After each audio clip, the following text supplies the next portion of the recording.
اعوذ باللہ من الشیطان الرجیم بسم اللہ الرحمن الرحیم۔ آج ہم سورۃ بقرہ کی آیت نمبر 3 کی نحو سیکھیں گے۔ اس آیت میں کوئی فعل نہیں ہے، اس آیت میں اسماء اور حروف ہیں۔ اس آیت کو ہم 3 جملوں میں تقسیم کریں گے۔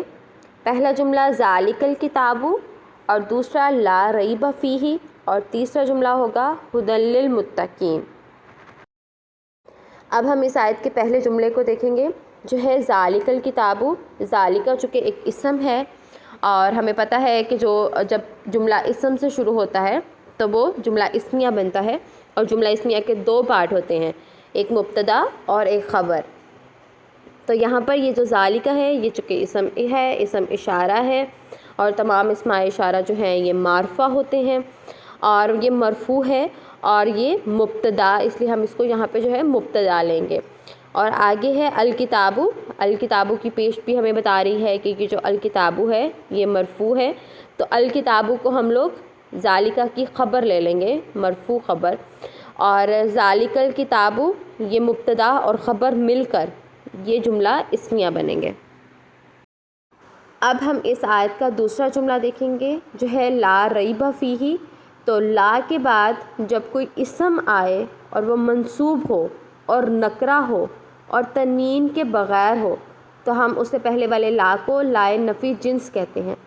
تو جب لا نفی جنس آتا ہے تو اس کا ایک اسم ہوتا ہے اور ایک اس کی خبر ہوتی ہے۔ تو جو اس کا اسم ہوتا ہے وہ منصوب ہوتا ہے اور جو اس کی خبر ہوتی ہے وہ مرفوع ہوتی ہے۔ تو یہاں پر ریبہ جو ہے یہ منصوب اسم، یہ لا کا اسم ہے، اسے ہم اسم لا کہیں گے، اور فیہ یہ جار مجرور، یہ محلاً مرفوع ہو کر یہ خبر لا ہوں گے، ٹھیک ہے۔ اس طرح لا جو ہے یہ اپنی اسم اور خبر کے ساتھ مل کر جملہ اسمیہ بنے گا۔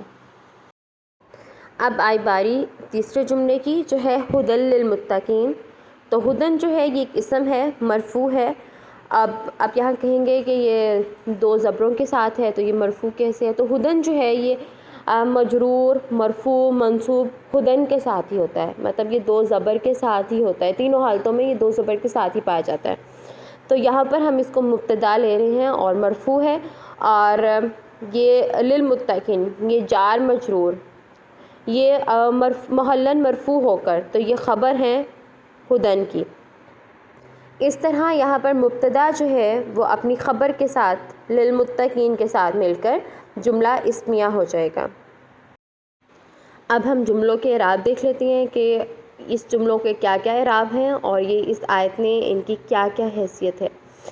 تو ذالک الکتاب یہ جملہ اسمیہ، اس کو ہم لوگوں نے دیکھ لیا تھا، یہ جملہ اسمیہ خبریہ ہے کیونکہ یہ خبر دے رہا ہے، اس لیے جملہ اسمیہ خبریہ ہے، اور لا محلہ لہا مستأنفہ، اس کا کوئی اعراب نہیں ہے کیونکہ یہ مستأنفہ جملہ ہے، ٹھیک ہے۔ اس کے بعد اگلا جملہ تھا لا ریب فیہ، یہ بھی جملہ اسمیہ تھا۔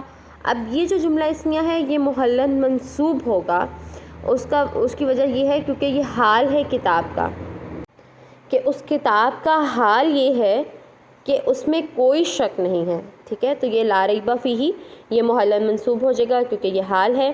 اب ھدی للمتقین یہ جملہ اسمیہ ہو کر یہ بھی محلاً منصوب ہوگا اور یہ بھی حال ہوگا کتاب کا، یہ کتاب کا حال نمبر 2 ہوگا، یا دوسرا حال کہہ سکتے ہیں کہ اس کتاب کا یہ بھی حال ہے کہ ھدی للمتقین وہ ہدایت دینے والی ہے متقیوں کو۔